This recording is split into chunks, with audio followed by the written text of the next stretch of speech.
একজন মানুষ ঠিক কতটা অবহেলা করলে তার কাছ থেকে সরে আসা উচিত। এক আপুর খুব জোরালো আবেদন যেন এই বিষয়টা নিয়ে খুব দ্রুত একটা ভিডিও বানাই। পরে দেখলাম আরো অনেকেই এই সেম সিচুয়েশনে ভুগছে। যেহেতু তোমাদের জীবনের বিভিন্ন সমস্যার বাস্তব এবং লজিক্যাল সমাধান দেওয়াটাই আমার কাজ, সেহেতু তোমাদের জীবনে সমসাময়িক সমস্যায় সঠিক সিদ্ধান্ত নিতে সাহায্য করাটা আমার কর্তব্য। Come to the point. হয়তো আল্লাহ মানুষকে সবকিছু সহ্য করার ক্ষমতা দিয়ে সৃষ্টি করেছেন, শুধুমাত্র কারো অবহেলা সহ্য করা ছাড়া। তুমি কাউকে খুন না করে মেরে ফেলতে চাও, তাহলে আগে তাকে খুব করে ভালোবাসো, অলওয়েজ তার কেয়ার করো, অ্যান্ড দেন তাকে অবহেলা করতে শুরু করো। দেখবে তার দেহের মৃত্যু না হলেও সে ঠিকই ভেতরে ভেতরে তিলে তিলে মরতে থাকবে। আর এই যন্ত্রণা এতটাই মারাত্মক তীব্র যা একটা মানুষকে আত্মহত্যার দিকেও ঠেলে দিতে পারে। অ্যাকচুয়ালি অবহেলা ব্যাপারটা আমরা যতটা সহজে বলে দিই যে সে আমাকে অবহেলা করছে, আদৌ কিন্তু ব্যাপারটা এতটাও সহজ নয়। ওয়েট, অনেকে মনে করতে পারো যে এত সিম্পল একটা উত্তর দিতে গিয়ে কেন এত কথা বলছি। ওয়েল, তোমরা খুব ভালো করে জানো যে আমি তোমাদেরকে যে বিষয় নিয়ে বলি সেই বিষয়টারই সম্পূর্ণ ধারণা দেওয়ার চেষ্টা করি, যেন একই বিষয় নিয়ে পরবর্তীতে আর কোনোদিন তুমি সিদ্ধান্তহীনতায় না ভুগো। সো ভিডিওটা তুমি খুব মনোযোগ সহকারে দেখবে এবং বোঝার চেষ্টা করবে, যেন পরবর্তীতে অন্য কারো সমস্যায় তুমি নিজেই তাকে সমাধান দিতে পারো। সরি, আজকে একটু বেশি কথা বলছি। সে আমায় আর আগের মতো ভালোবাসে না, সে আমায় ইগনোর করে, সে আমাকে আর সময় দিতে চায় না, সে বদলে গেছে, ইত্যাদি ইত্যাদি। এই অভিযোগগুলো কারো উপর আনার আগে একটাবার নিজেকে প্রশ্ন করো, সে কেন আর আগের মতো ভালোবাসে না, সে কেন আমায় ইগনোর করে, সে কেন আমায় সময় দিতে চায় না, সে কেন বদলে গেছে। হয়তো এই অবহেলার জন্য কোথাও না কোথাও তুমি নিজেই দায়ী। সে তোমার ভালোবাসার মানুষ হোক, বা তোমার বন্ধু বান্ধব হোক, বা তোমার ফ্যামিলি মেম্বার, অথবা হোক সে তোমার কোনো অফিসের বস, হোয়াট এভার। যে মানুষটা একটা সময় তোমাকে এত ভালোবাসতো, সেই মানুষটা এখন এমন কেন করছে? প্রত্যেকটা মানুষের ইগনোর করার পিছনে যথেষ্ট কারণ থাকে, কেউ হুট করে ইগনোর করে না। আসলে ইগনোর ব্যাপারটা অনেক আগে থেকেই শুরু হয়, শুধুমাত্র সময়ের সাথে পর্যায়ক্রমে তার মাত্রাটা বাড়তে থাকে। সম্পর্ক তৈরি করা সহজ, কিন্তু সেটা টিকিয়ে রাখা বেশ কঠিন। কেউ অবহেলা করার পিছনে বেশ কয়েকটা কারণ থাকতে পারে, যেমন সে নতুন কারো সঙ্গ পেয়ে গেছে। বাট ওয়েট, এটা শুনে এত লাফানোর মতো কিছু নাই যে হ্যাঁ সে নতুন কাউকে পেয়ে আমাকে আর আগের মতো ভালো লাগে না। অ্যাকচুয়ালি এরকমটা খুব কম সময় হয় যে নতুন কাউকে পাওয়ার পরে পুরনো জনকে আর ভালো লাগে না, বরঞ্চ এটাই হয় যে পুরনো জনের অবহেলায় বা তার কাছে আগের মতো আর প্রায়োরিটি না পেয়ে সে নতুন কাউকে খুঁজে নিতে বাধ্য হয়। আর এখান থেকেই শুরু হয় অবহেলার গল্প। ইটস ন্যাচারাল যে তুমি দাঁত থাকতে দাঁতের মর্ম বুঝেনি, এখন যদি দাঁতটা পড়ে যায় তাহলে কি সেটা দাঁতের দোষ? না, সেটা তোমার অযত্নের কারণ। আবার কিছু কিছু মানুষ আছে যারা না বুঝে অবহেলা করে। যেমন সম্পর্ক যত পুরনো হয়, মেয়েদের কথা বলার আগ্রহ তত বাড়তে থাকে আর ছেলেদের কমতে থাকে।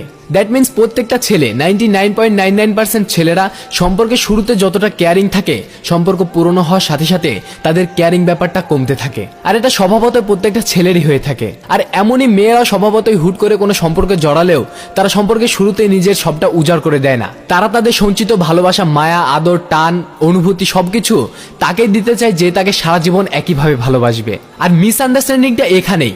90% সম্পর্কের ব্রেকআপের পিছনে এই একটাই কারণ। যখন ছেলেটা সম্পর্কে তার সবটুকু উজাড় করে দেয়, তখন মেয়েটা যাচাই করতে থাকে।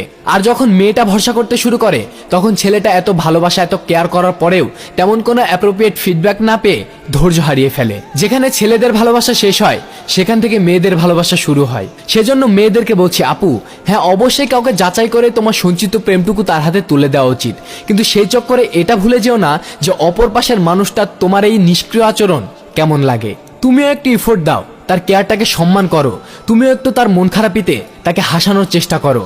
ট্রাস্ট মি, একটা ছেলেকে হাসানোর চেয়ে সহজ কাজ মেয়েদের জন্য কিচ্ছু নেই। খেয়াল রাখবে তার যেন কখনো এটা না মনে হয় যে সে তোমার প্রতি যতটা আগ্রহ দেখায় তুমি তার প্রতি ততটা আগ্রহী নও। সে তোমার সৌন্দর্যের প্রশংসা করলে তোমার ভাল লাগে, কখনো তুমিও একটু তার প্রশংসা করো। প্রশংসায় স্বয়ং আল্লাহ পর্যন্ত খুশি হয়ে যায়, আর মানুষ তো কোন ছাড়। সম্পর্কে অনীহা বা অবহেলা সৃষ্টি হওয়ার পেছনে আরো একটি বড় কারণ হলো একঘেয়েমি। রোজ রোজ কি করো, কেমন আছো বাবু, খাইছো, রোজ রোজ তোমার কয়েকটা পিক দাও না। আরো এমন কিছু আছে যা প্রতিটা অনলাইন সম্পর্কে সেম টু সেম রিপিট প্রতিদিন ঘটতে থাকে, সেগুলো না বলাই ভালো। ক্যাম্পাস হোস্টেলের এক পিস মাংস আর 19-20 টুকরা আলু যেমন রোজ রোজ খেতে খেতে বেরুচ হয়ে যায়, তেমন এই সম্পর্কের ফর্মালিটি মার্কা ব্যাপারগুলো সম্পর্ককে বোরিং বা বেরুচ করে তোলে। ব্যাস তখনই অন্য কারো মাঝে নতুনত্ব খুঁজতে শুরু করে, আর এখানেই অবহেলার জন্ম। লাস্ট যে কারণটা বলবো সেটা হলো সবকিছু জানাশোনা শেষ। একটা সিনেমা পুরোপুরি দেখা শেষ হলে সেটার কখনোই আগের মতো ভালো লাগে না। একটা উপন্যাস পড়া শেষ হলে আমরা তখন নতুন উপন্যাস খুঁজি। একটা রহস্য উদ্ঘাটন হয়ে গেলে আমরা তখন নতুন রহস্য চাই। আমরা মানুষ রহস্যপ্রেমী, আমরা অজানাকে জানতে পছন্দ করি, আর জানা শেষ তো সব শেষ। আর মানুষ জানাটাও এর ব্যতিক্রম নয়। যখন তুমি কারো অতীত বর্তমান ভবিষ্যৎ, তার মন মানসিকতা, তার ভেতরবাহী সবকিছু জেনে যাবে, তখন অটোমেটিক্যালি তার উপর আগ্রহ কমে যাবে। এটাই স্বাভাবিক। যেখানে অজানা নেই সেখানে আগ্রহ নেই, আর যেখানে আগ্রহ নেই সেখানে টান নেই। মায়া থাকলে থাকতে পারে, কিন্তু টান নেই। সুতরাং সম্পর্কে কখনোই নিজেকে মেলে দেবে না, তার কাছে নিজেকে রহস্য করে রাখো। সে বিভোর হয়ে তোমার রহস্যে তোমাকে খুঁজতে থাকুক। এখন কথা হলো যে কেউ ঠিক কতটা অবহেলা করলে তার কাছ থেকে সরে আসা উচিত। অ্যাকচুয়ালি এটার অ্যান্সার এক কথায় দেওয়া খুব critical. So let me answer. যখন বুঝবে কেউ তোমাকে অবহেলা করেছে, তখন আগে নিজেকে শুধরাবে। যে বিষয়গুলো বললাম আগে সেগুলোর দিকে খেয়াল রাখবে। তারপরে সে রীতিমতো অবহেলা করে গেলে তুমি তাকে স্ট্রেট ফরওয়ার্ড বলবে। কোনো অভিযোগ না, রাগারাগি না, তুমি বিচারক, সে আসামি না। তুমি শুধু তার কাছে তোমার কষ্টটা এক্সপ্লেন করবে, তার অবহেলা এমন আচরণ তোমাকে কতটা কষ্ট দিচ্ছে। আর তারপরে সে ঠিক হলে তো হলোই। আর তবুও যদি সে কন্টিনিউয়াসলি অবহেলা করতে থাকে, তো বুঝে নাও তোমার উপর থেকে তার মন উঠে গেছে। আর একবার কারো উপর থেকে মন উঠে গেলে জিন্দেগিতে তার উপর মন বসানো যায় না, জাদুটনার মাধ্যমেও না।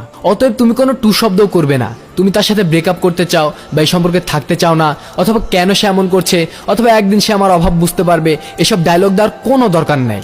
জাস্ট নীরবে সরে আসো। তোমার নীরবতায় তাকে হাড়ে হাড়ে টের পাবে যে তুমি তার কতটা জায়গা জুড়ে ছিলে। হয়তো কয়েকদিন তোমার কষ্ট হবে, বাট ট্রাস্ট মি, তুমি এখনকার চেয়ে অনেক ভালো থাকবে। যে তোমার কষ্ট বোঝে না, তার কষ্ট তুমি বুঝে কোনো লাভ নেই। যেখানে আন্ডারস্ট্যান্ডিং নেই, সেটা কোনো সম্পর্কই নয়। তিলে তিলে কারো অবহেলায় মরার চেয়ে তাকে ছেড়ে নিজের মতো করে বাঁচো। তুমি তোমার সাধ্যমতো তাকে বোঝানোর চেষ্টা করেছো, কিন্তু সে হতভাগা, তোমায় বুঝলো না। তুমি কেন কষ্ট পাবে? নিশ্চয়ই আল্লাহ সবকিছু দেখেন এবং জানেন। নিশ্চয়ই তিনি আমাদের চেয়ে উত্তম পরিকল্পনাকারী। আসলে অবহেলা হলো একটা সম্পর্কে ভাইরাসের মতো, যা একটা ভিডিওতে এর আদ্যপ্রান্ত বলে শেষ করা যাবে না। ইনশাআল্লাহ ট্রাই করব পরবর্তী কোনো ভিডিওতে এর বাকি দিকগুলো নিয়ে আলোচনা করার চেষ্টা করেছি সাধ্যমতো বোঝাতে। তবুও কোনো কিছু বুঝতে অসুবিধা হলে ভিডিওটি আবার দেখো, ইনশাআল্লাহ বুঝতে পারবে। তবুও যদি তুমি তোমার সমাধান না পেয়ে থাকো, তাহলে তুমি কমেন্টের মাধ্যমে আমাকে প্রশ্ন করতে পারো, অথবা আমার সাথে কথা বলতে পারো আমার ফেসবুক পেজের মাধ্যমে। চাইলে ফলো করতে পারো ইনস্টাগ্রামে। আমার সকল সোশ্যাল লিঙ্ক ডিসক্রিপশনে দেওয়া আছে। আর হ্যাঁ, অন্যের সমস্যার সাথে কখনো নিজের জীবনের সমস্যাকে মেলাতে যাবে না। যার যার জীবন আলাদা, তার তার সমস্যাও আলাদা, আর তার সমাধানও আলাদা। Your life, your choice. তোমার জীবনের সিদ্ধান্ত তোমাকেই নিতে হবে।